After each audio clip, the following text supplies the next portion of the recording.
कल्याण तालुक्यातील टिटवाळा परिसरात किरकोळ कारणावरून मोठा राडा झाल्याची घटना समोर आली आहे। गाडी हळू चालव असे सांगितल्याच्या रागातून 5 ते 6 जणांच्या टोळीने एका कुटुंबावर हल्ला करत घराची तोडफोड केली आणि बेदम मारहाण केली। या हल्ल्यात 3 जण जखमी झाले असून संपूर्ण घटना सीसीटीव्ही कॅमेऱ्यात कैद झाली।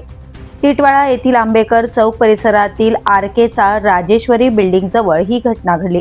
तक्रारदार जुल्फेकर अली अब्दुल्ला खान हे आपल्या भावासह फॅब्रिकेशनचे काम करतात।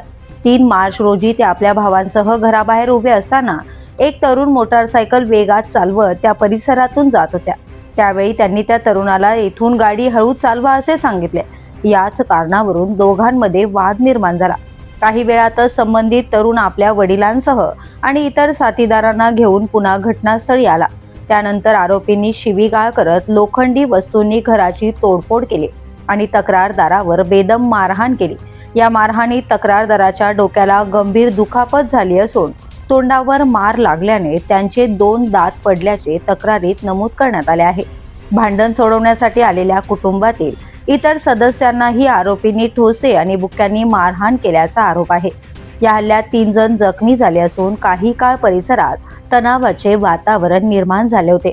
दरम्यान या प्रकरणी 5 जणांविरोधात टिटवाळा पोलीस ठाण्यात गुन्हा दाखल करण्यात आला असून पुढील तपास पोलिसांकडून सुरू आहे। The police news bureau, Kalyan.